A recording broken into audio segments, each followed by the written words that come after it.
Assalamualaikum warahmatullahi wabarakatuh. Yang terhormat Bapak Dr. Andes Maya Istiaja MPD dan Ibu Saukina SPD MA selaku dosen pengampu mata kuliah Filsafat Sains. Jadi kami dari kelompok 6 ingin mempresentasikan dan menjelaskan materi kami yaitu Science and its Critic, ilmu pengetahuan dan kritiknya, yang beranggotakan Ahdina, Juhar Latifah, Rindiani, saya sendiri Rizky Amalia, dan Yusuf Basri. Materi pertama akan dijelaskan oleh Ahdina. Kepada Ahdina dipersilakan.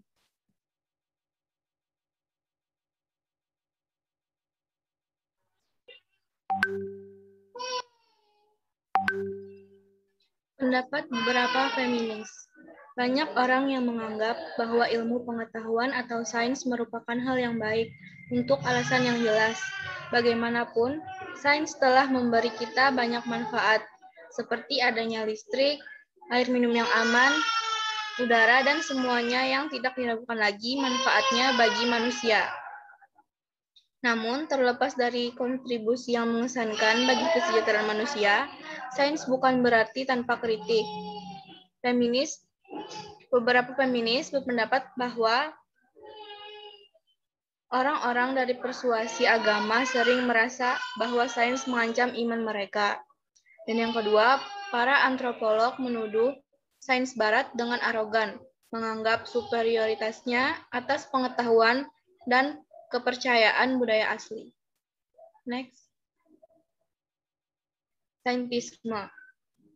Menurut sumber yang saya baca, saintisme merupakan istilah yang digunakan untuk kepercayaan bahwa metode dan pendekatan ilmiah dapat diterapkan untuk segala hal, bahwa sains adalah cara pandang dunia yang paling otoritatif atau paling berharga hingga menyingkirkan cara pandang lainnya. Pada zaman dulu, kata ilmiah memperoleh cap yang aneh. Jika seseorang tidak berperilaku ilmiah, maka mereka pasti mengkritiknya. Perilaku ilmiah adalah rasional dan terpuji. Perilaku yang tidak ilmiah dan tidak rasional akan layak dihina.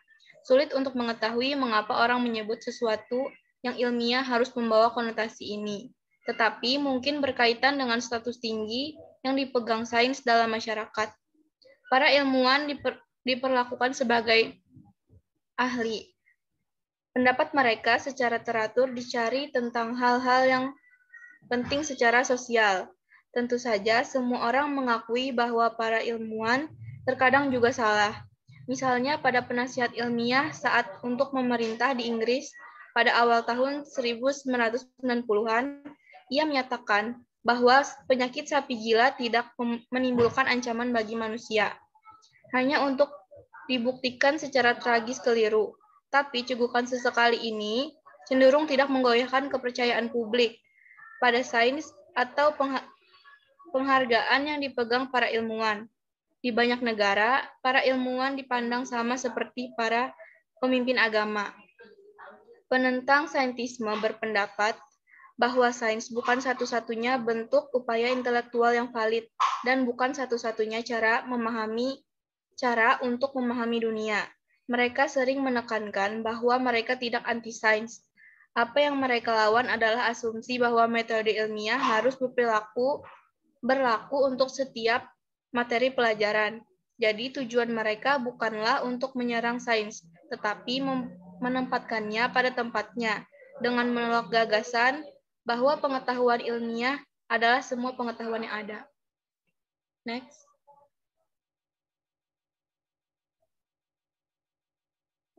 Salah satu bidang yang sering dituding sebagai pemujaan sains adalah filsafat Anglopon kontemporer.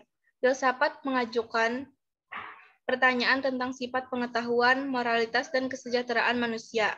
Misalnya yang tampak tidak dapat dipecahkan dengan metode ilmiah. Mengingat hal ini, tampak beberapa filsuf bersikeras mengatakan bahwa sains adalah satu-satunya jalan yang sah menuju pengetahuan. Pertanyaan yang tidak dapat diselesaikan dengan cara ilmiah sama sekali bukan pertanyaan asli, menurut mereka. Pandangan ini didukung oleh filsuf Inggris abad ke-20 yang terkenal yaitu Bertrand Russell. Menurutnya, Pengetahuan apapun yang dapat dicapai harus dicapai dengan metode ilmiah, dan apa yang tidak dapat ditemukan oleh sains tidak dapat diketahui oleh manusia.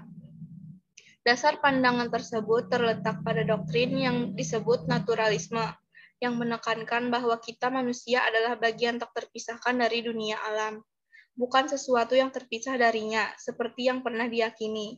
Karena ilmu pengetahuan mempelajari seluruh alam, tentunya harus mampu mengungkapkan kebenaran lengkap tentang kondisi manusia, tidak meninggalkan apapun untuk filsafat. Pada pandangan ini, filsafat tidak memiliki pokok bahasan tersendiri. Sejauh ini memiliki peran yang berguna yang melibatkan yaitu mengklasifikasi konsep ilmiah. Selanjutnya akan dijelaskan oleh Yusuf. Baik, terima kasih Atina. Selanjutnya yaitu kebanyakan para ahli filsafat menilai ilmu itu bukan hanya satu-satunya sumber pengetahuan yang sah tentang dunia. Jadi para ilmuwan ini menolak ketergantungan pada ilmu. Mereka tidak ingin semua hal yang ada di dunia ini hanya bergantung pada ilmu saja. Oleh karena itu, para ahli filsafat ini berpendapat bahwa ilmu pengetahuan itu terkadang bisa tidak dapat mengungkapkan sebuah kebenaran. Jadi mereka memiliki metode-metode khusus dalam mengungkapkan kebenaran seperti penalaran logis, penggunaan ide percobaan, dan analisis konseptual. Jadi mereka lebih menekankan pada penalaran logis mereka, lalu menggunakan ide percobaan sebagai sebuah hal untuk mengungkapkan kebenaran yang tidak dapat diungkapkan oleh ilmu pengetahuan. Kebanyakan lagi ahli filsafat ini mengatakan bahwa sains tidak identik dengan keyakinan sejati. Karena seperti yang kita ketahui, sains bukanlah tentang sebuah keyakinan belaka, melainkan sebuah fakta yang merupakan sebuah kebenaran kefilsafatan. Materi selanjutnya yaitu hubungan dengan ilmu sosial. Sama seperti para ahli filsafat yang mengeluh tentang pemujaan ilmu yang berlebihan dalam ranah mereka, para ilmuwan sosial juga mengeluhkan pemujaan ilmu alam. Ilmu-ilmu alam seperti fisika, kimia, dan biologi lebih terdepan daripada ilmu-ilmu sosial seperti ekonomi, sosiologi, dan antropologi. Hal ini mungkin disebabkan oleh metode ilmu alam lebih unggul daripada metode ilmu sosial. Contohnya seperti meningkatnya penggunaan matematika dalam ilmu-ilmu sosial. Fisika membuat loncatan bagus ke depan ketika Galileo mengambil langkah menerapkan bahasa matematika pada deskripsi gerak. Ilmu-ilmu sosial mungkin bisa juga seperti dengan catatan jika mereka menggunakan atau cara yang seimbang untuk matematisasi materi pelajaran mereka. Beberapa ilmuwan sosial menolak saran bahwa mereka harus melihat pada metode ilmu-ilmu alam. Mereka beralasan bahwa metode ilmu alam tidak selalu tepat untuk mempelajari fenomena sosial, karena kerumitan fenomena sosial dan fakta bahwa eksperimen terkontrol biasanya tidak dapat dilakukan, yang berarti bahwa menemukan hukum yang tepat dalam prediksi menurut para ilmuwan sosial bukanlah tolak ukur keberhasilan yang tepat. Baik, materi selanjutnya akan dijelaskan oleh teman saya, yaitu maaf, kepada Juara Latifah dipersilakan. Baik, selanjutnya antropolog. Antropolog mempelajari suatu ritual keagamaan yang dapat diperoleh dengan menerapkan metode ilmu pengetahuan alam. Ketegangan hubungan antara sains dan agama sudah tua. Contohnya yang paling terkenal adalah bentrokan Galileo dengan gereja Katolik. Karena gereja keberatan dengan teori Copernicus karena bertentangan dengan kitab suci. Inkuisi memaksa Galileo untuk secara terbuka menarik kembali pandangan Copernicus dan mengutuknya untuk menghabiskan tahun ke tahun di bawah tahanan rumah di Florence. Pada teori Darwin mengatakan bahwa semua spesies saat ini termasuk manusia telah diturunkan dari nenek moyang yang sama selama periode waktu yang lama. Teori ini jelas bertentangan dengan kitab Kejadian yang mengatakan bahwa Tuhan menciptakan semua makhluk hidup selama 6 hari. Beberapa Darwin telah mencoba mendamaikan kepercayaan mereka dalam evolusi dengan iman Kristen. Mereka dengan berargumen bahwa kitab Kejadian tidak boleh ditafsirkan secara harfiah. Itu dianggap sebagai alegoris atau simbolis. Banyak Protestan evangelis tidak mau membengkokkan keyakinan agama mereka agar sesuai dengan temuan ilmiah. Mereka bersikeras bahwa catatan Alkitab tentang penciptaan secara harfiah itu benar, dan teori tentang evolusi Darwin itu sepenuhnya salah. Next.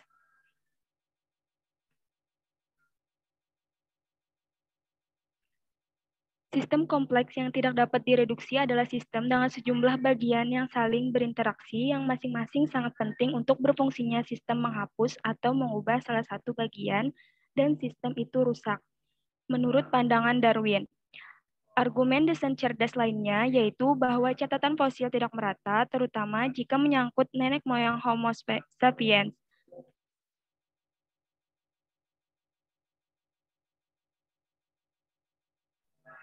Satu teka-teki yang terus-menerus menjadi mengapa hanya ada sedikit fosil transisi makhluk yang berada di antara dua spesies jika spesies kemudian berevolusi dari spesies sebelumnya seperti ditegaskan oleh teori Darwin.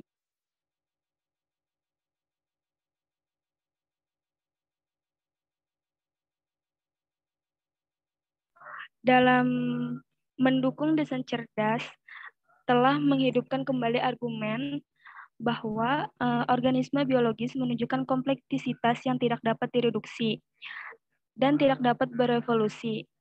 Dengan bukti bahwa sistem kompleks tidak dapat direduksi adalah sistem dengan sejumlah bagian yang saling berinteraksi, masing-masing yang sangat penting untuk berfungsinya sistem, yaitu mengubah atau menghapus salah satu bagian dari sistem yang rusak. Mengapa itu benar?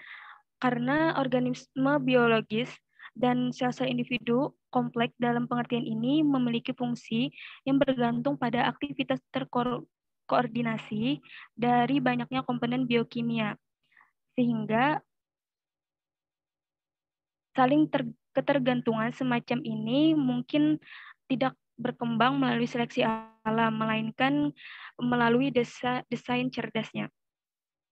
Selanjutnya akan dijelaskan oleh teman saya, yaitu Rindiani.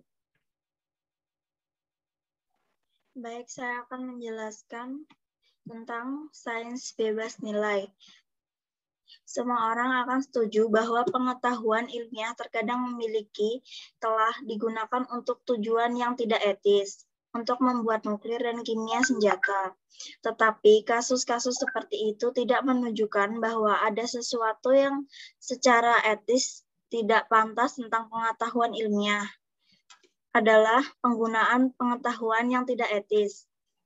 Sains bebas nilai biasa juga disebut dengan value free, yang menyatakan ilmu dan teknologi bersifat bebas, independen, atau otonom.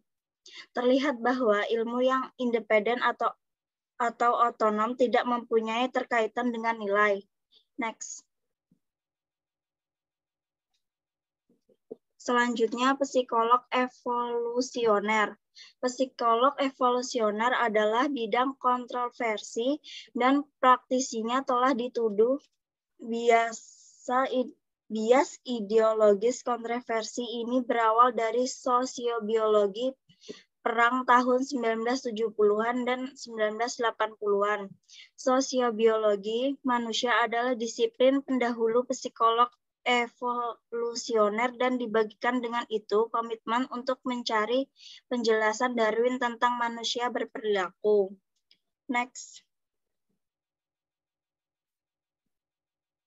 Selanjutnya DSM atau Manual Diagnostik dan Statik Mental. DSM atau Manual Diagnostik dan Statik Mental dan tidak semua anggotanya setuju, apalagi medis antropolog, telah mendokumentasikan cukup banyak lintas budaya variasi dalam gangguan mental yang diakui masyarakat sesuatu yang DSM telah lama berjuang untuk menangani. Jadi pemandangannya bahwa Gangguan mental adalah konsep yang syarat nilai atau normatif tentu masuk akal. Pendukung pandangan ini biasanya berpendapat bahwa gangguan mental sama sekali bukan kategori medis. Selanjutnya akan dijelaskan teman saya Rizky Amalia.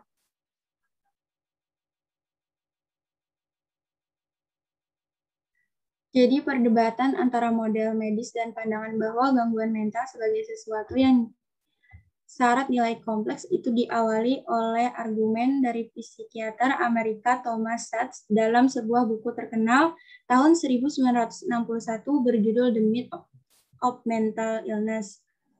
Salah satu masalah menyangkut hubungan antara pikiran dan otak. Hal yang mendukung model medis adalah bahwa setidaknya beberapa gangguan mental diketahui memiliki dasar saraf atau neurokimiawi, yaitu gangguan otak, sering timbul dari sirkuit otak yang rusak.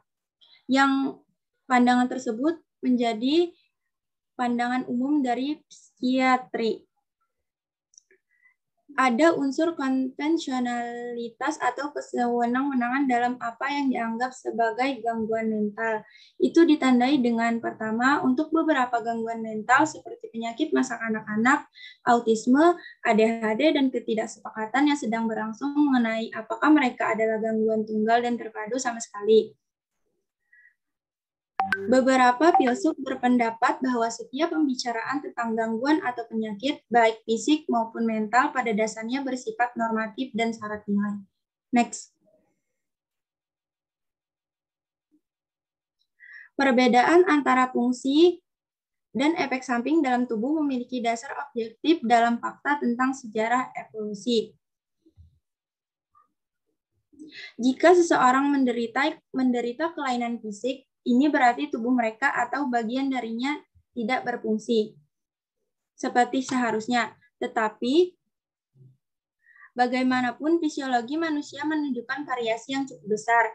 Tentunya setiap upaya untuk menarik garis dan mengatakan bahwa ini adalah bagaimana mata manusia seharusnya bekerja melibatkan penilaian nilai. Dalam masyarakat di mana ketajaman visual kurang penting, misalnya garis mungkin akan ditarik di tempat lain. Jadi menurut pandangan ini, gangguan mental dan fisik keduanya merupakan kategori yang syarat nilai. Batas antara gangguan mental dan kesehatan mental pada prinsipnya dapat ditarik secara objektif sepenuhnya melalui pengertian fungsi biologis. Usaha ilmiah harus menemukan dirinya tunduk pada kritik dari berbagai sumber. Next.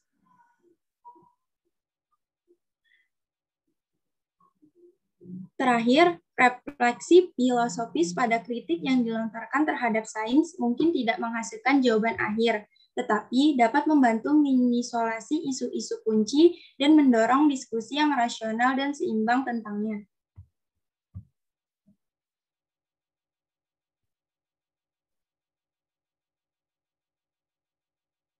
Itu saja penjelasan materi dari kami. Mohon maaf jika ada kekeliruan dalam penjelasan. Wassalamualaikum warahmatullahi wabarakatuh.